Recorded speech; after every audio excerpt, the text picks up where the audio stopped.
जय हिंद मेरे प्यारे बच्चों। इस वीडियो में हम लोग पढ़ेंगे क्लास 9th के चैप्टर 5 यूक्लिड ज्यामिति के पर्चे का प्रश्नावली 5.1।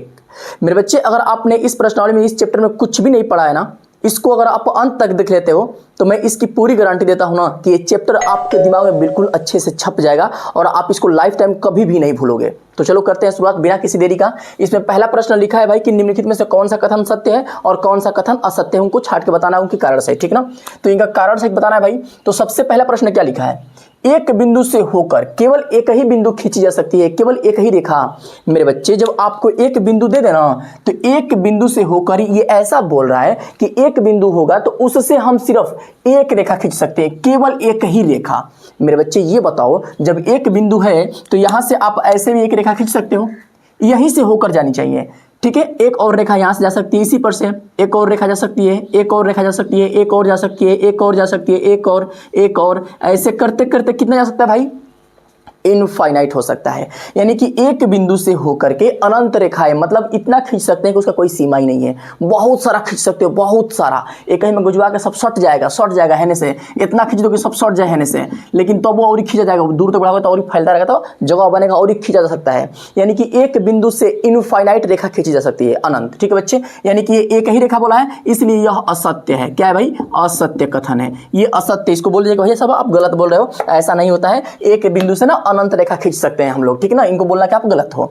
अब इसका दूसरा प्रश्न बोल रहा है बच्चे कि दो भिन्न बिंदुओं से होकर जाने वाली असंख्य रेखा खींची जा सकती है। मेरे बच्चे, आप दो बिंदु पहले ले लो, कोई भी प्रश्न पूछे ना पहले जैसा बोले वैसा कर लो आप। दो बिंदु बोला, मैंने दो बिंदु ले लिया। अब ये बोला कि दो बिंदु से होकर जाने वाली असंख्य रेखाएं होती हैं क्या। तो मेरे बच्चे, दो बिंदु से होकर जाने वाली असंख्य होगी, कितना होगी, पहले खींचो। यहां से हम ऐसे खींच सकते हैं, एक रेखा खींचा गया। अब दूसरा कोई और रेखा खींचो, दूसरा और खींचने की कोशिश करो, जस्ट इसी पे होकर जाएगा, अलग नहीं जाएगा, इसी पे होकर जाएगा। अब यहां से ना आप दोनों बिंदु से होकर के आप कैसे खींचोगे ना, तो बस इसी पे होगा। आप कैसे खींच लीजिए, इसी पे होकर के ही जाएगी, एक रेखा दूसरी रेखा पे चढ़ के ही जाएगी। अगर किसी बच्चे के मन में ऐसा ख्याल होगा कि सर जी हम ऐसे तिरछा खींच देंगे, ऐसे तिरछा खींच देंगे, ऐसे अलग अलग कई हो जाएगी, तो नहीं मेरे बच्चे, तिरछा नहीं लिया जाता है। यहाँ पर सीधी रेखा की बात की जा रही है। यहाँ पर जब दो रेखा के बीच दूरी होती है ना, सीधी रेखा लेते हैं, तो इसलिए यहाँ पर सीधी रेखा केवल और केवल एक ही खींच सकते हैं। और ये असंख्य बोला है तो ये भी क्या है भाई, असत्य है। बोलना क्या भाई, आप असत्य हो, आप गलत बोल रहे हो। दो बिंदु से केवल और केवल एक ही रेखा हम खींच सकते हैं, ठीक है। इसको दिखा देना ऐसे। अब अगला देखो, तीसरा प्रश्न, एक शांत रेखा दोनों ओर अनिश्चित रूप से बढ़ाई जा सकती है। मेरे बच्चे, शांत रेखा क्या होती है, जैसे मानो कि रेखा है, ठीक, ये हमारी रेखा है, इसको हम यहां से यहां तक ले गए, अब यहां पर इसको रोक दिए। शांत मतलब इसकी लंबाई यहां पर फिक्स नहीं है। जैसे तीर होता है ना, जैसे मान लो कि रेखा है, ऐसे तीर गया तो ये तीर का मतलब बहुत दूर तक बढ़ता जाएगा। तीर खुला है तो बहुत दूर तक बढ़ता जाएगा, और तीर को ऐसे हम काट देंगे तो रेखा हो जाएगा, रेखाखंड, मतलब ये रुक गई है रेखा। शांत मतलब रुकी हुई रेखा है। और इसको हम अनंत रूप बढ़ा सकते हैं, अनिश्चित रूप से। अनंत मतलब अनिश्चित, बहुत ज्यादा दूर तक। हाँ भाई, जब रेखा को हम ना ऐसे रुकी हुई रेखा है तो इसको भी हम अनंत तक बढ़ा सकते हैं, अनिश्चित रूप से दोनों तरफ बढ़ा सकते हैं। ये हमारा कथन सत्य है भाई कि शांत रेखा को हम अनिश्चित रूप से बहुत दूर तक दोनों तरफ बढ़ा सकते हैं। ये वाला सत्य है। इनको बोलना कि आप भाई साहब सत्य बोले हो, आपकी बात पसंद आ गया, दिल छू गया, ठीक है ना। अब चौथा देखो, यदि दो वृत्त बराबर हो तो उनकी त्रिज्या बराबर होगी। हाँ मेरे बच्चे, जब दो वृत्त बराबर होते हैं ना तो उनकी त्रिज्याएं भी आपस में क्या होती हैं, बराबर होती हैं। अगर इसका 4 सेंटीमीटर तो इसका भी कितना ही होगा, 4 ही होगा। दोनों की त्रिज्या आपस में बराबर होगी, तो ये भी क्या हो जाएगा, ये भी सत्य ही है, ठीक है ना। इनको भी बोलना कि भाई साहब अब भी बड़े प्यारे हो, आप भी सत्य की बात कर रहे हो, ठीक है ना। अब ये पांचवा देखो, इससे पता है ट्रू फॉल्स में क्या होता है, सत्य सत्य में जहां सत्य आता है ना, जिस प्रश्न में थोड़ा सा अच्छा लगता है, उसको जल्दी से सत्य मारने का मन करता है, ठीक है ना। सत्य देख के थोड़ा खुशी होता है मन में, तो ये दोनों सत्य हैं। अब तीसरा देख, इसका लास्ट वाला देखते हैं, पांचवा सत्य है क्या, सत्य बोला है आकृति 5.9। ये 5.9 समझते हो क्या होता है, ये कोड जो लिखता है हमेशा आप लोग अक्सर बुक में देखे होंगे मैथ में, कैसे वो कोड लिख देता है, कोनो आकृति लिखेगा ना तो कोड लिख देगा। इस कोड का मतलब होता है ना कि ये आकृति 5वां चैप्टर के 9वां आकृति है। मतलब वो चैप्टर जहां से शुरू होगा, उस शुरू से आप चित्र गिनना शुरू करोगे तो 9वां स्थान पर चित्र बनेगा। ये चैप्टर बताता है, ये चित्र की संख्या बताता है, ठीक है। तो यहाँ पर हम लोग आते हैं प्रश्नों पे। ये प्रश्न यहाँ से 5.9 लिखा था यहाँ पे। अब यहाँ पर दो रेखाएं की कंडीशन दिया गया, 3 रेखा का, कि यदि ए बी और पी क्यू बराबर है, ये रहा ए बी और ये रहा पी क्यू, ये दोनों आपस में क्या है भाई, बराबर है। जितनी लंबाई इसकी उतनी लंबाई इसकी। अगर मानो कि इसकी लंबाई अगर 5 सेंटीमीटर होगी तो इसका भी लंबाई कितना होगा भाई, 5 सेंटीमीटर। भाई दोनों बराबर बोला है, जितना भी हो दोनों बराबर होंगे, ठीक। अब अगला बोला है यदि पी क्यू और एक्स वाई दोनों बराबर है, ये पी क्यू ये रहा और ये रहा एक्स वाई, ये दोनों आपस में बराबर हैं। जितना ये होगा उतना ही एक्स वाई भी होगा। तो ये 5 है तो एक्स वाई भी कितना होगा मेरे बच्चे? 5 होगा। भाई इसने बोला है कि पी क्यू और एक्स वाई बराबर, तो जितना पी क्यू उतना एक्स वाई, दोनों बराबर कर दिए। तो अब मेरे से पूछ रहा है क्या कि ए बी और एक्स वाई बराबर होगा। हाँ मेरे बच्चे, ये रहा ए बी और ये रहा एक्स वाई, देखो दोनों बराबर है कि नहीं है भाई? ये भी 5 तो ये भी क्या हुआ 5, यानी कि ये भी क्या बोल रहे हैं भाई साहब, इनकी भी बात तो सत्य है, ये भी क्या हो जाएंगे, 5वां प्रश्न भी आपका सत्य हो जाएगा। क्लियर बच्चे? अब इसका दूसरा प्रश्न देखो, दूसरे में ना आप लोग को थ्योरी की बात कर रहा है, परिभाषा पूछ रहा है, उसको बड़े आराम से मजे में उड़ाते हैं। अब इसका दूसरा प्रश्न हम लोगों से क्या बोल रहा है बच्चे कि जितने हैं ना निम्नलिखित में सबकी परिभाषा देना है, इनकी परिभाषा क्या होगी और इनको आप कैसे परिभाषित कर सकते हैं। तो मेरे बच्चे सबसे पहला हमारा होगा समांतर रेखा की परिभाषा पूछा है, लंब रेखा की, रेखाखंड की, वृत्त की त्रिज्या की और वर्ग की। ये 5 परिभाषा हमसे पूछा है, पांचों बहुत सिंपल है। देखो सबसे पहले समझो समांतर रेखा क्या होती है मेरे बच्चे। समांतर रेखा वैसी रेखा होती है ना, वैसी रेखा, पहले इसका चित्रण आप देख लो, वैसी रेखा होती है जैसे एक रेखा मैंने यहां पे ले लिया और एक रेखा यहां पे ले लिया, दोनों के बीच की दूरी बराबर हो जाए। ये कभी इसके बीच की दूरी घटे बढ़े नहीं, एकदम बराबर। मतलब आप ऐसे समझो कि ट्रेन की पटरी है, जैसे एग्जांपल हो ट्रेन की पटरी। ट्रेन की पटरी क्या कभी ऐसे कम बेसी होती है क्या? कभी मिलती है क्या? ऐसे इधर इधर कम बेसी ऐसे होता है क्या? एकदम सटीक बराबर होता है बच्चे, कम बेसी नहीं होता है, एकदम बराबर होता है, कभी मिलता भी नहीं है, कभी हटता भी नहीं है। तो वही होता है समांतर, मतलब कितना भी दूर आप लेके जाओ वो कभी मिलेगा नहीं, उसके बीच की दूरी हमेशा बराबर रहती है, उसी को बोलते हैं समांतर रेखा। यानी दो रेखा के बीच की दूरी बराबर हो, उसे बोलेंगे समांतर रेखा।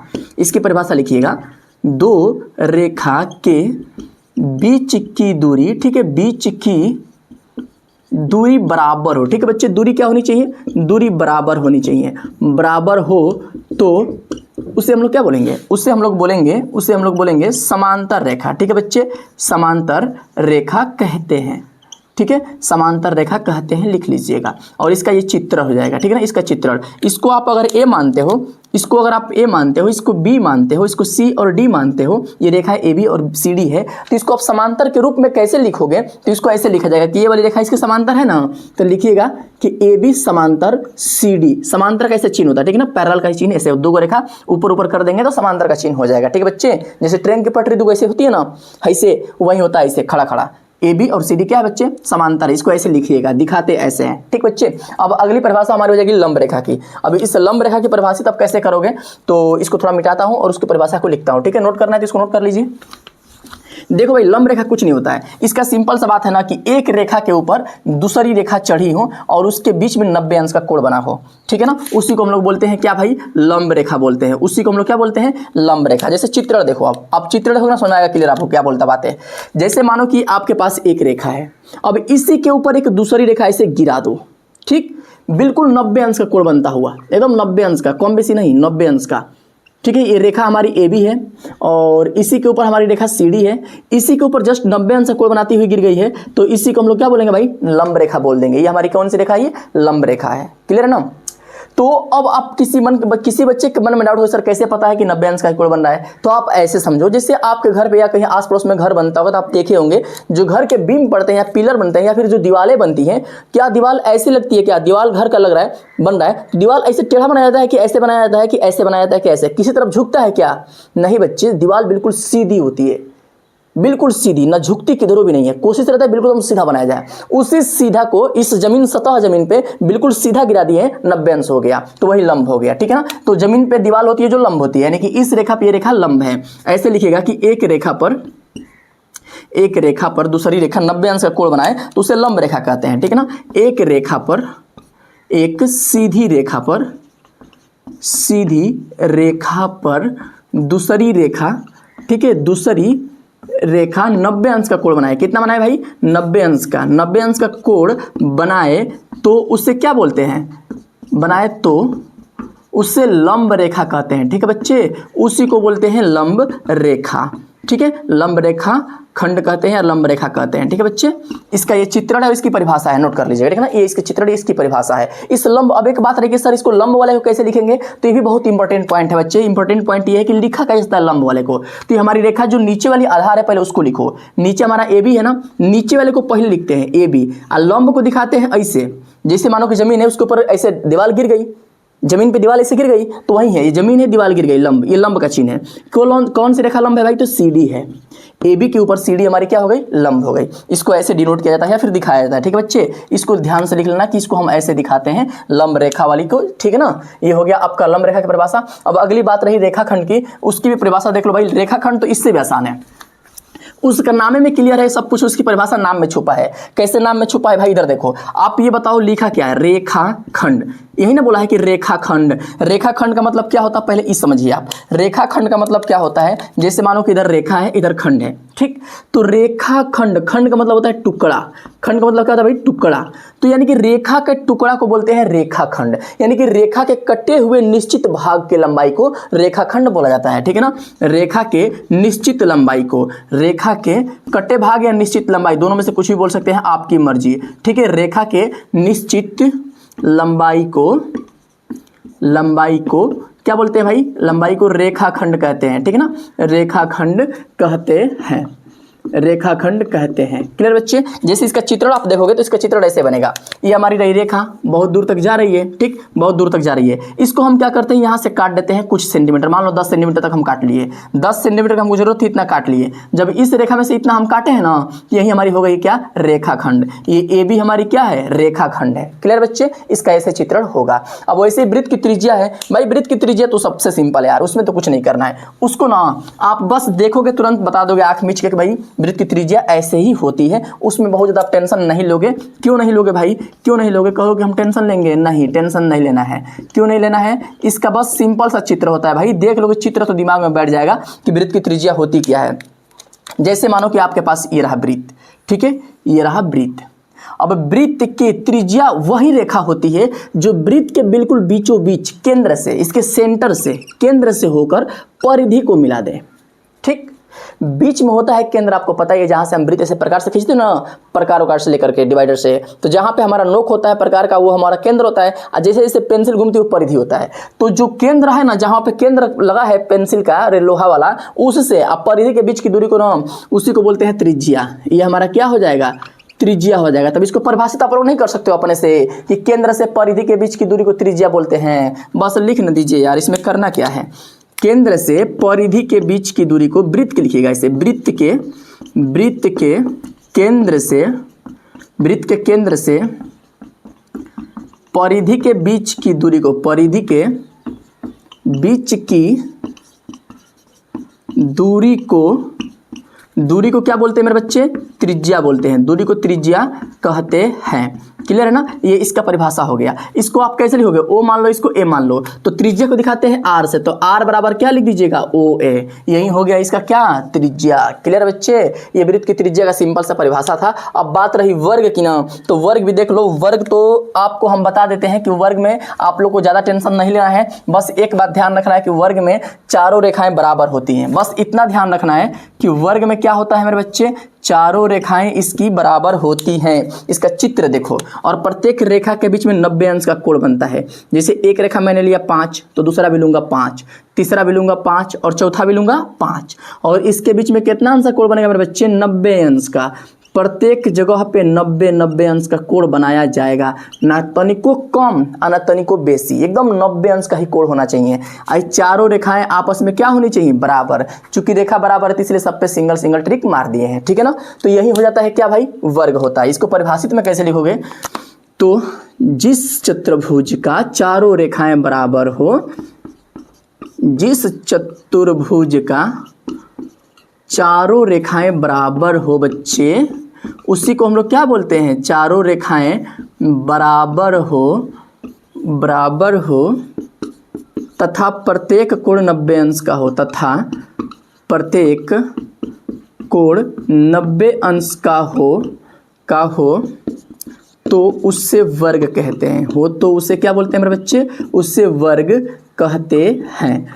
क्लियर है ना। ये इसकी परिभाषा हो गया और इसका ये चित्र हो गया, ठीक है। इसी का बस ये सिंपल सा परिभाषा था। देख रहे हो कितना आसान और प्यारा सा परिभाषा है इसका। ये सारे परिभाषा ना आपको ज्यादा रटने की जरूरत नहीं है, बस चित्र देखो और उसके बारे में कल्पना करो, और कल्पना करके सोचो दिमाग में, एकदम दिमाग को अस्थिर करके, सारे आपके परिभाषा दिमाग में फिट हो जाएंगे। भाई रटोगे तो टाइम ज्यादा लग जाएगा, रटना नहीं होता, चीजें रट के भूल भी जाओगे आप। चित्र से रखे रहोगे ना, कभी कतई नहीं भूलोगे, ठीक है बच्चे। अब इसका प्रश्न नंबर 3 को अभी थोड़ा सा रोक लो, 3 अभी नहीं हल कराता हूँ, 3 को थोड़ा सा बाद में देखता हूँ। अभी प्रश्न नंबर 4 को हल करा लेते हैं। हैं और 5 6 को देख लेते हैं, ठीक है। इनको अभी मैं रोका हूं, उसको बाद में बताता हूं क्यों रोका हूं, कारण क्या है रोकने का। अभी प्रश्न नंबर 4 को देखो क्या बोल रहा है। बोल रहा है कि यदि दो बिंदु ए और बी के बीच में एक बिंदु सी ऐसे स्थित है कि ए सी और बी सी बराबर हैं, तो सिद्ध कीजिए कि A C equal to half A B होगा। और एक आकृति खींच के इसे स्पष्ट भी करना है। तो मेरे बच्चे सबसे पहले इसकी एक आकृति खींचते हैं। एक रेखा हम ले लेंगे ए बी, इसको मानेंगे ए, इसको मानेंगे बी, ठीक मेरे बच्चे। अब इसके बीच में बोला है बीच में एक बिंदु सी है, ठीक है। तो इनके बीच में मैं एक बिंदु ले लेता हूं जिसका नामकरण मैं कर दूंगा क्या,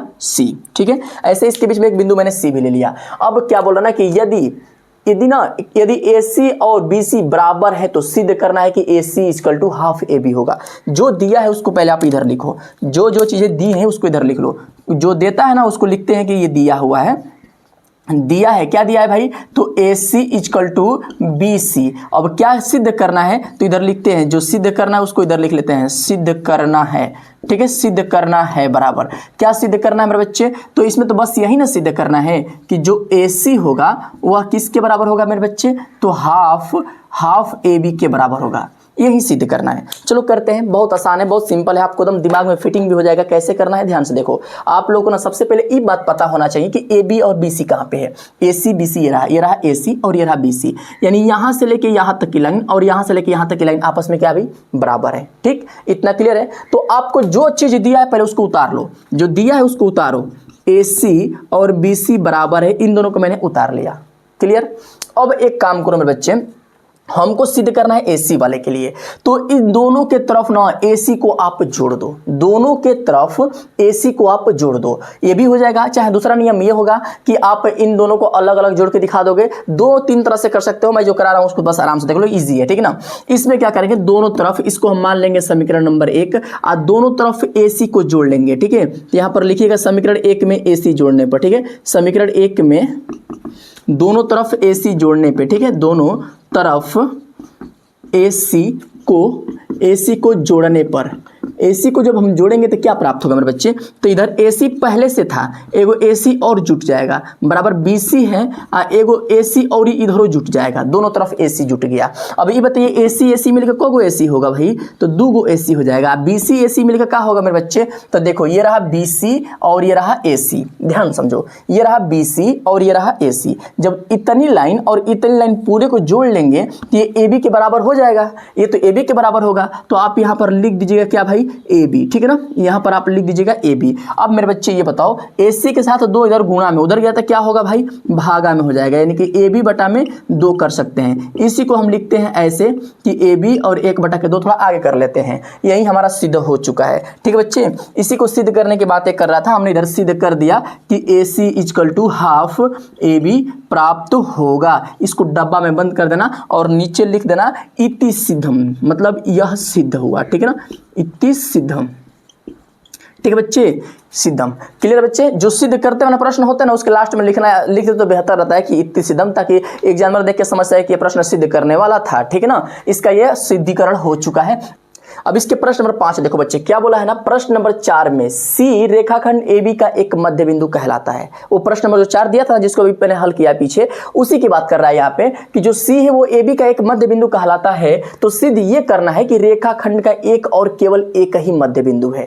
मतलब आप मेरी बात समझो, ऐसे इसकी बात पहले समझो। जैसे पहले चित्र बना फिर समझाता हूँ। जैसे बोला कि एक रेखाखंड आप ले लो, एक रेखाखंड ए बी ले लो, ठीक है। इस रेखाखंड ए बी का मध्य बिंदु आप सी ले लो, ठीक है। इसका जो मध्य बिंदु होगा मेरे बच्चे ना वो सी आप ले लो। इसके बाद क्या करना है ना कि आपसे अब ये बोल रहा है कि दिखाओ कि इसका केवल और केवल यही मध्य बिंदु है, इधर कहीं मध्य बिंदु नहीं हो सकता, यहाँ पे मध्य बिंदु या इधर बीच वाला बिंदु नहीं हो सकता है। इसको सिद्ध करके दिखाना है। आप लोगों को तो जाहिर से बताया भाई कि कोई चीज का सिर्फ और सिर्फ एक ही बीच वाला बिंदु होता है, दूसरा बीच बिंदु नहीं होता है। जैसे एक एग्जाम्पल लो, ये मार्कर है, इस मार्कर में यहाँ से लेके यहाँ तक व्हाइट सफेद रंग है, यहाँ से लेके यहाँ तक लाल रंग है। अब मैं आपसे पूछूं कि लाल रंग यहाँ पर भी है, यहाँ पर भी है, यहाँ पर भी है, सफेद रंग आएगा तो सफेद रंग यहाँ भी है, यहाँ भी है, यहाँ भी, कहीं बोल सकते हो ना। लेकिन क्या मैं पूछूं कि लाल रंग यहाँ पे है तो आप बोलो कि नहीं, लाल रंग यहाँ पे नहीं हो सकता है। वैसे ही मध्य बिंदु यहाँ पर है लेकिन यहाँ पे हो सकता नहीं है, यहाँ पे भी नहीं हो सकता। इसी को सिद्ध करके दिखाना है। तो भाई कैसे सिद्ध करेंगे, सबसे पहले क्या क्या दिया उसको नोट कर लेते हैं। हम लोग को दिया है, इसमें पहले ही से पता है आप लोगों को कि दिया है A C equal to half A B, ठीक है। जो ए सी है इसका आधा, ठीक है ना, ए बी पूरे का आधा हाफ ए सी हो जाएगा, ठीक है ना। ये हम लोग पीछे सिद्ध किए हैं। तो अब हम लोग को क्या क्या सिद्ध करना है, क्या सिद्ध करना है मेरे बच्चे, तो सिद्ध करना है बच्चे कि जो मान लेंगे हम लोग को कि सिद्ध यही करना है कि इसका और कहीं पे बीच का बिंदु नहीं होगा, तो कहीं पे एक बिंदु पहले आप डी लो तभी मान पाओगे इसको। तो एक बिंदु डी ले लेंगे हम कहीं पे, जहां आपका मन हेन्ने चाहे हेन्ने, कहीं ना लीजिए डी, आपकी जहां पे मर्जी। मान लीजिए कि डी इसका बीच वाला बिंदु मान लेते हैं कि इधर आ रहा है, डी को ले लेते हैं, ठीक है। अब इसको सिद्ध करते हैं मेरे बच्चे। आपको अब एक बात पता है कि जब ये डी इसका मध्य बिंदु हो गया तो ये ए डी और ये पूरा ए बी का आधा होगा, इस पूरी रेखा का आधा ए डी बनेगा। यानी कि आप लिख दो मेरे बच्चे कि ए बी इजकल टू चाहे ए डी, यहां पर ए डी है ना, तो लिखिएगा कि A D is equal to half A B बनेगा, ठीक है। ये कैसे मालूम चला भाई? तो आपको पता है कि ए भी डी हमने मध्य बिंदु माना। अभी हमने जो डी है मान लिया कि इस रेखा का मध्य बिंदु डी यहां पर है, तो जब मध्य बिंदु होगा तो इधर लंबाई और इधर लंबाई आपस में बराबर होगा, तो इसीलिए मैंने इस पूरे का आधा ये ए डी लिख दिया हूं, ठीक है, इसका आधा लिख दिया हूं। अब इसको समीकरण नंबर 1 मान लो, इसको 2 मान लो। समीकरण 1 और 2 से आप तुलना करोगे तो आपको प्राप्त होगा इधर हाफ ए बी, इधर भी हाफ ए डी। जब इधर तरफ का पक्ष बराबर होता है ना, किसी दो समीकरण में एक तरफ का पक्ष बराबर होता है तो दूसरे तरफ का पक्ष अपने आप बराबर हो जाता है। यानी कि AC और AD आपस में क्या हो जाएंगे? बराबर हो जाएंगे। यहां पर लिखेगा समीकरण 1 व 2 से, समीकरण 1 व 2 से तुलना करने पर, ठीक है। तो AC और AD आपस में क्या मिलेंगे भाई? बराबर मिलेंगे। अब आप वहां पे अपनी नजर को उठा करके देखो कि AC और AD बराबर है। अगर बराबर होते तो दोनों एक ही के ऊपर चढ़ते और कोलैप्स कर जाते, कोलिजन कर जाते, यानी कि एक दूसरे के ऊपर चढ़े होते। ऐसे प्राप्त होता है कि जैसे एक दूसरे के ऊपर ढके हुए हैं। लेकिन देखो ना, ये यहां से लेके यहां तक AD है और यहां से लेके यहां तक AC है, देखने में ही दूर दूर लग रहा है, तो क्या वो बराबर हो पाएगा? नहीं, कतई बराबर नहीं होगा। तो इसका मतलब हम इसके और भी कहीं बीच का बिंदु लेंगे, संभव नहीं है ऐसा। तो आप लिखिएगा कि हम गलत माने थे, हम गलत माने थे, ठीक है ना, गलत माने थे। इसका केवल और केवल एक ही बिंदु होगा, ठीक है ना। लिखिएगा गलत माने थे, एक रेखा का केवल एक ही मध्य बिंदु होता है, केवल एक ही मध्य बिंदु होता है, ठीक है ना, होता है। ये इसका उत्तर लिख दीजिएगा, ठीक है। बस हो गया इसका आंसर, ठीक। अब इसके प्रश्न नंबर 6 पे चलते हैं बच्चे। बोल रहा है कि आकृति 5.10 5.10 में यदि AC और BD बराबर है तो सिद्ध ये करना है बच्चे कि AB और CD बराबर होगा। प्रश्न हमें समझ में नहीं है ना, फिर से सुनो, देखो चित्र देखो, समझ आ जाएगा। आपको ये बोला गया है कि यहां से लेकर के यहां तक की रेखा AC, ठीक, और यहां से लेकर यहां तक की रेखा BD आपस में बराबर है। मतलब ये 10 सेंटीमीटर होगा तो ये भी 10 सेंटीमीटर होगा, ठीक। तो अब हमको ये सिद्ध करना है मेरे बच्चे, थोड़ा रंगीन और ले लूं, कि यहां से लेके AB से लेकर के ये वाली रेखा और CD से लेकर के D वाली रेखा, ये दोनों रेखा आपस में बराबर है, ये दिखाना है हमको। तो मेरे बच्चे आप इसको सिंपल सा ये बताओ कि इन दोनों की यहां से लेके यहां तक तो बराबर है दोनों, बस इन दोनों में रेखा एक्स्ट्रा क्या बढ़ रहा है? BC। इसमें भी BC एक्स्ट्रा ऐड है और इसमें भी BC एक्स्ट्रा ऐड है, इतना ही ना, हाइयर एक्स्ट्रा ऐड है, हाइयर एक्स्ट्रा बड़ा जो ना का नाम है BC। यानी BC को कैसे हटा देंगे तो दोनों बराबर हो जाएगा। अब इसके ऊपर क्या काम करेंगे? पहले लिख लो क्या क्या दिया है भाई, क्या दिया है? तो हम लोग को यही दिया है कि AC बराबर BD है, ये दिया हुआ है। अब सिद्ध क्या करना है हम लोग को, उसको भी लिख लो यहीं पे। जो सिद्ध करना होता है ना मेरे बच्चे, उसको भी लिखना होता है, सिद्ध करना है। अब क्या क्या सिद्ध करना है भाई? तो आपको यही सिद्ध करना है कि AB और CD बराबर है, तो लिखिएगा कि AB और बराबर CD, ये सिद्ध करना है। तो अब इसका क्या स्टेप पहला उठाओगे? तो सबसे पहले आपको पता है AC और BD बराबर दिए थे, इन्हीं दोनों को उठा लो, AC बराबर BD, इन्हीं दोनों को उठा लो। अब आप ये बताओ जो AC है वह किस किस को जोड़ने पे प्राप्त हो जाएगा? ये रहा हमारा A, ये रहा C। यहां से लेके यहां तक की जो रेखा वो 2 टुकड़ा में बटा है, AB में और BC में। 2 टुकड़ा है ना, AB और AC, इन दोनों को जोड़ देंगे तो AC मिल जाएगा। यानी AC के जगह पे AB और BC आप लिख सकते हो। इस AC के जगह पे आप AB प्लस BC लिख सकते हो, इसके बराबर ही होंगे, 2 टुकड़ा है तो। अब BD है बच्चे, ये रहा B और ये रहा D, यहां से लेके यहां तक, इसके भाई 2 टुकड़ा काटा गया है, BC और CD। इन दोनों को जोड़ देंगे तो ये BD के ही बराबर होगा। तो इसको आप लिख देना BC, अब प्लस क्या लिख दोगे मेरे भाई? CD लिख देना, ठीक है, ऐसे CD लिख देना। अब इन दोनों को आप देख पा रहे होंगे, तो BC इधर प्लस में इधर है तो माइनस में, तो BC से BC क्या हो जाएगा? कैंसिल हो जाएगा। यहां पर हमारा बच जाएगा AB इक्वल टू के CD। देखो BC गायब हो गया ना, अब बच गया गया क्या, ए बी और सी डी। मैंने पहले बोला था कि बी सी गायब करो, बी सी गायब हो गया है तो हमारा सिद्ध हो चुका है, यही ना सिद्ध करना था, ए बी और सी डी बराबर है। देख लो मेरे बच्चे, ए बी और सी डी बराबर हो गया, इति सिद्धम, आप इसको लिख देना कि यह सिद्ध हुआ, ठीक है ना, इति सिद्धम, यह सिद्ध हुआ। क्लियर बच्चे, मुझे उम्मीद है कि बहुत अच्छे से और बहुत प्यार से इसको सीख गए होंगे। और ये प्रश्नावली के जो अभी मैंने 3 प्रश्न छोड़ा था आप लोग को, प्रश्न नंबर 3 और इसका एक अंतिम प्रश्न नंबर 7 है, ये दोनों प्रश्न ना एक थ्योरेटिकल रूप में है।